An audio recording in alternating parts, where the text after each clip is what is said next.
छत्तीसगढ़ वक्फ board 24 साल बाद छत्तीसगढ़ की राजधानी रायपुर के जामा मस्जिद व इस्लामिक संपत्तियों का संधारक ने प्रजातांत्रिक तरीके से चुनाव का ऐलान के बाद चुनावी दंगल में प्रत्याशियों का तांता लगा, जिसमें वक्फ बोर्ड ने प्रजातांत्रिक तरीके के चुनाव के तहत इच्छुक प्रत्याशियों से नामांकन दाखिल से लेकर नाम वापसी, चुनाव का दिनांक, यह चुनाव का परिणाम तक के प्रक्रिया का मैनिफेस्टो तैयार कर समाज मुख रखा, जिसके अनुसार इच्छुक प्रत्याशी अपने अपने तरीके से प्रचार प्रसार में जुटे हैं। इसी संदर्भ में प्रदेश के पूरे मीडिया भी प्रत्याशियों एवं मतदाताओं से जानकारी लेने में जुटे हैं। इसी संदर्भ में मतदाताओं और प्रत्याशियों से एक मुलाकात।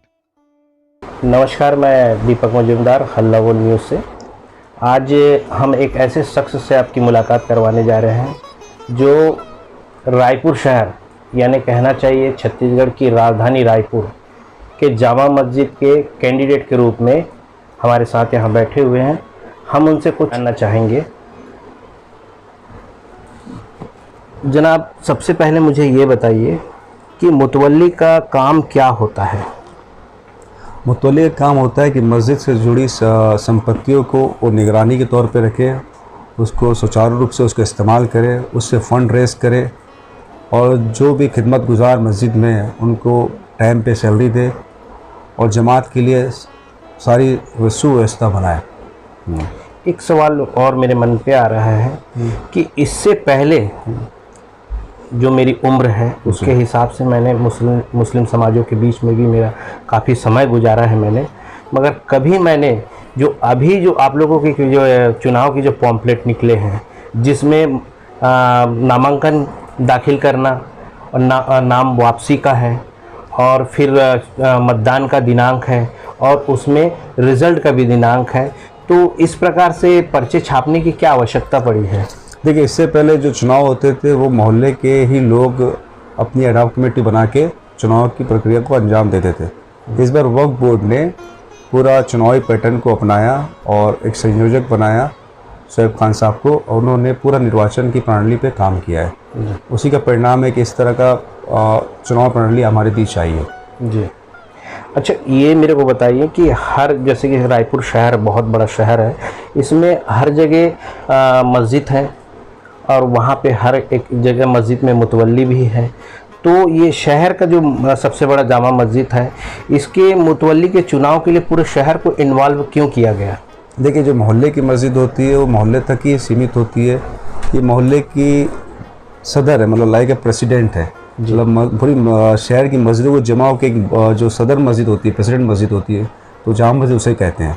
अच्छा। तो इसलिए शहर के तमाम निवासियों को इसमें शामिल किया गया है कि वहाँ आएँ और मतदाता बने और अपने मतों का इस्तेमाल करें।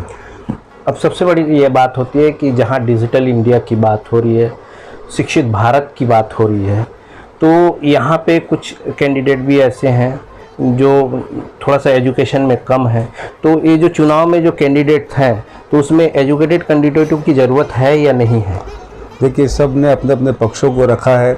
ये मताधिकार का उपयोग मतदाता करेंगे कि उनको कैसा उम्मीदवार चाहिए, उनको कैसा खिदमत गुजार चाहिए। सारे तरह के लोग सामने आ चुके हैं। अगर हम शिक्षा की बात करते हैं तो हमें शिक्षित आदमी को लाना चाहिए। अच्छा, मैं ऐसा समझता हूँ। तो लोगों को रिझाने के लिए आप क्या कर रहे हैं? मेरा पुराना 2 मस्जिद मुतवल्ली के तौर पे काम रहा है और किसी भी प्रकार का कोई डिफ़ॉल्ट नहीं है। मैं वक्फ बोर्ड से एनओसी के साथ इस पूरे चुनाव प्रणाली का हिस्सा बना हूँ और मैं बहुत से मुद्दे लेके सामने आया हूँ कि मेरा ये कहना है कि जैसे जामा मस्जिद के पास कई 100 करोड़ की संपत्तियाँ हैं, उन संपत्तियों को इस्तेमाल करने की ज़रूरत है। अगर हम वो नहीं करेंगे तो कभी भी उसका उपयोग हमारी समाज के लिए हो नहीं पाएगा। हमारे समाज में जो शिक्षा और मेडिकल की सर्विसेज की ज़रूरत है वो तभी पूरी हो सकती है जब हम अपनी संपत्तियों को इस्तेमाल सुचारू रूप से करें और अपने समाज को इसका फ़ायदा पहुंचाएं। इसके अलावा जो आपके इस चुनाव में आने का मूलभूत उद्देश्य क्या है? देखिए, हमारे काफ़ी शहर के जो दोस्त हैं, जो बुज़ुर्ग हैं, जो इंटेलेक्चुअल लोग हैं, उन्होंने एक मीटिंग बुलाई इस चुनाव से पहले और उन्होंने बतौर कैंडिडेट मुझे तैयार किया। तो मैंने भी आपत्ति करी कि मैं ऑलरेडी मस्जिद का मुतवल्ली हूँ। तो उन्होंने कहा कि हमारे को काम करने वाला आदमी चाहिए, हम इसीलिए तुम्हें बुला रहे हैं, हमने तुम्हारा काम देखा है तो मैंने काफ़ी 3-4-5 दिन से टाइम लिया, फिर मैंने इसमें हामी भरी। उसके बाद मैं इसे पूरी सुचारू रूप से लगा हुआ हूँ और अपनी बात हर मोहल्ले, हर लोग तक जाके पहुँचा रहा हूँ कि हम किस मकसद के साथ आ रहे हैं। क्या लगता है आपको कि 2-4 समर्थकों के कहने से आप ये चुनाव में जीत हासिल करेंगे? देखिए, ये राजनीतिक चुनाव नहीं है, तो इस तरह समर्थकों का होना ना होना बहुत ज़्यादा असर नहीं करता है। ये जमाती और समाज के लोगों तक बात अपनी पहुंचाने का मामला है। हम पूरे शिद्दत से बातें पहुंचा रहे हैं कि उन्हें किन मुद्दों पे वोट डालना चाहिए। हमारा कोई भी राजनीतिक तरह से हमने चुनाव को लिया नहीं। अभी तक शहर में हमने कोई भी राजनीतिक पैटर्न पे काम नहीं किया। हम इसको प्योर मजहबी मामले को लेके आगे बढ़ रहे हैं और बिना पैसे लगाए इस चुनाव पे हम खड़े हुए हैं। जो पैटर्न दिख रहा है जी, तो मुझे ऐसा लगता है कहीं ना कहीं जी, कि खुदा के दर पे अब राजनीति हावी हो रही है। इस विषय पे आपका क्या कहना है? देखिए, मैंने अपनी तरफ से पूरी कोशिश करी है कि मैंने राजनीति को कभी अपने साथ लाया नहीं है। अगर आप मेरा सर्वे भी करें तो आपको दिखेगा कि मेरा किसी प्रकार का पोस्टर बैनर अभी तक कहीं भी आप देखे नहीं होंगे। मैं बहुत एहतियात के साथ इस चुनाव को लड़ रहा हूँ कि खुद्दाम का चुनाव है, खादिम का चुनाव है, तो उसको राजनीति से दूर रख के सामाजिक फ़ायदों को सामने रख के लड़ना चाहिए। इन्हीं बिंदुओं में काम कर रहा हूँ। एक मेरा आखिरी सवाल, जी, दिल पे मत लीजिएगा। नहीं, बिल्कुल नहीं। क्यों, हम पत्रकार हैं, जी, थोड़े से बेबाक होते हैं जी, तो इसलिए सवाल पूछना मेरा भी लिए लाजमी है। जी। मैं ये पूछना चाहता हूँ कि आप शहर के सबसे बड़े मस्जिद, जामा मस्जिद के मुतवल्ली के पद के लिए आप खड़े हैं, जी।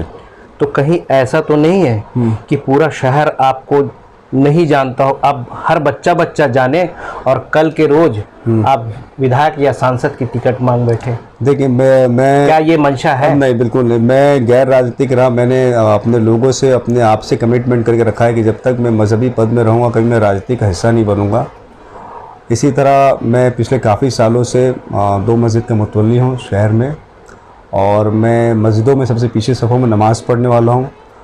तो मुझे नहीं लगता कि मेरे अंदर ये मनसा है कि मैं कभी आगे खड़े होकर राजनीतिक लाभ, मैं आपको जवाब मन की बात, मैं आपके मन की बात के अपने मन से जवाब दे रहा हूँ कि मैंने कभी कोई राजनीतिक लाभ लेने के लिए कभी अपने आप को आगे नहीं लाया है। मेरे सब लोग साथी जानते हैं कि मैंने कभी भी किसी भी तरह से कोई भी राजनीतिक लाभ अपने जीवन में नहीं लिया है। जी, परिचय। मेरा नाम मोहम्मद रिजवान हमज़ा है। मैं आप लोगों से निवेदन करता हूँ, गुजारिश करता हूँ कि आप अपने मतों का सही इस्तेमाल करें और हर कैंडिडेट से पूछें कि वो आपके लिए क्या करेंगे, मस्जिद के लिए क्या करेंगे, एज ए मुतवल्ली वो क्या क्या कर सकते हैं। मेरी आपसे गुजारिश है कि अपने मतों का इस्तेमाल करें, मुझे अपनी दुआओं से नवाजें। मेरा निशान चांद तारा है, तो मैं उम्मीद करता हूँ कि 16 अक्टूबर को आप मुझे अपने बहुमूल्य मतों से, अपनी दुआओं से नवाजेंगे इंशाअल्लाह। दर्शकों, आपने अभी देखा कि जिनसे हमारी रिजवान जी से चर्चा हुई है और इन्होंने स्पष्ट कर दिया है कि मैं कौम के खिदमत के लिए इस चुनाव में खड़ा हूं और भविष्य में मेरी कोई ऐसी योजना नहीं है कि इसके माध्यम से चर्चित होकर के राजनीति में मैं प्रवेश करूं। मैं दीपक मजूमदार, हल्ला बोल न्यूज़। नमस्कार दर्शकों, मैं दीपक मजूमदार, हल्ला बोल न्यूज़।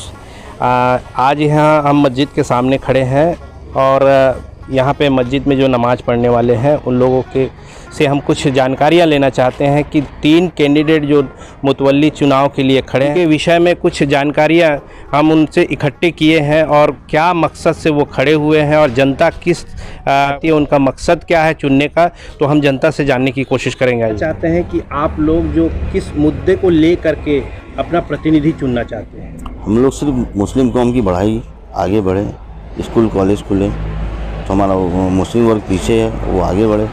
मुस्लिम वर्ग किस में पीछे है? शिक्षा में, मेन शिक्षा में। इतनी सारी मुसलमानों की प्रॉपर्टी है जामा मस्जिद की, वैसे पड़ी हुई है, कोई मतलब की नहीं है। हम चाहते कोई अच्छा आदमी आए और वो उस चीज़ को से फ़ायदा दे मुसलमानों को। सोच रहे हैं जो अच्छा आदमी आए, निश्चित रूप से ज़रूरी है, ये जनता का सोचना बहुत ज़्यादा लाजमी है। तो मैं ये जानना चाहता हूँ कि किस प्रकार के कैंडिडेट को आप लोग चुनकर लाना चाहते हैं? देखिए, हम लोगों ने पूरे मोहल्ले वालों ने डिस्कस किया आपस में, तीनों कैंडिडेट को देखा है, उसमें सबसे बेस्ट हम लोगों को रिजवान भाई लगा क्योंकि वो जानकार हैं।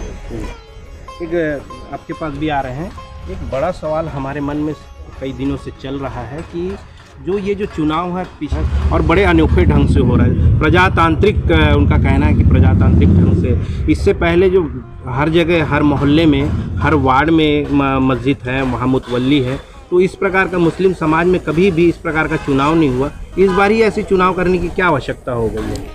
चुनाव करने की इसलिए जाहिर करा शासन ने या फिर वक्फ बोर्ड ने कि 24 साल से चुनाव नहीं हुआ शहर में, और ये शहर की सबसे बड़ी मस्जिद है जामा मस्जिद, तो इसमें होना लाजमी था।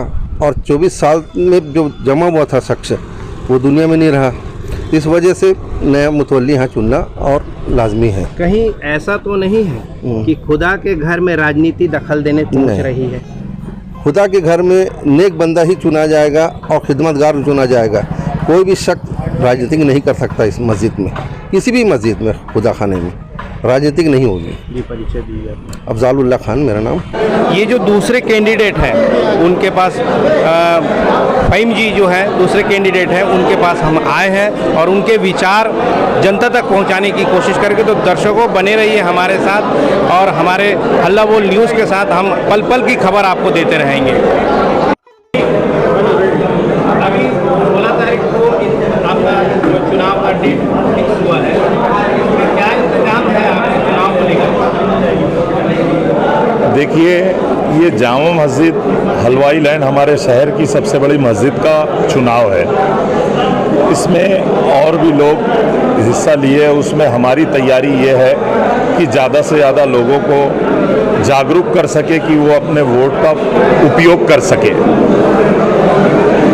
आज के ये इंतजाम रखे हैं, आज का जो यहाँ प्रोग्राम है, किस वजह से हमने ये प्रोग्राम रखा था लोगों को वोट चुनाव के बारे में सारी चीज़ें समझाने के लिए कि आपको जितना जल्दी हो सके अपने मत का प्रयोग करना चाहिए और किस तरह से करना चाहिए, वो समझाने के लिए ये प्रोग्राम रखा था हमने। किस प्रकार से इस बार आपके मुद्दे रहेंगे, क्या करना चाहते हैं समाज में? मैं अपने समाज के लिए सारे लोगों के साथ मिल के, ये मस्जिद का चुनाव है, सबसे पहली बात तो मस्जिद की खिदमत करना है हमको, मस्जिद की खिदमत करना है और जो हमारे समाज के लिए जो बेहतर से बेहतर हो सकेगा हम सब पूरी टीम मिल के करेंगे इंशाअल्लाह। मेरा नाम अब्दुल फ़हीम, जामा मस्जिद मुतवल्ली चुनाव का उम्मीदवार। मेरा चुनाव से चिन्ह निशान जो है खजूर का पेड़ है, 1 नंबर पे है। और मैं आपके माध्यम से लोगों से ये अपील करता हूँ कि चुनाव में जो वोटर बने हैं वो सब अपने मत का प्रयोग करें और अपनी दुआओं से मुझे नवाजें। दर्शकों, हल्ला बोल न्यूज़ द्वारा प्रस्तुत है यह पार्ट 1 तथा पार्ट 2 को देखने लिए पार्ट 1 को लाइक करें, शेयर करें और सब्सक्राइब करें।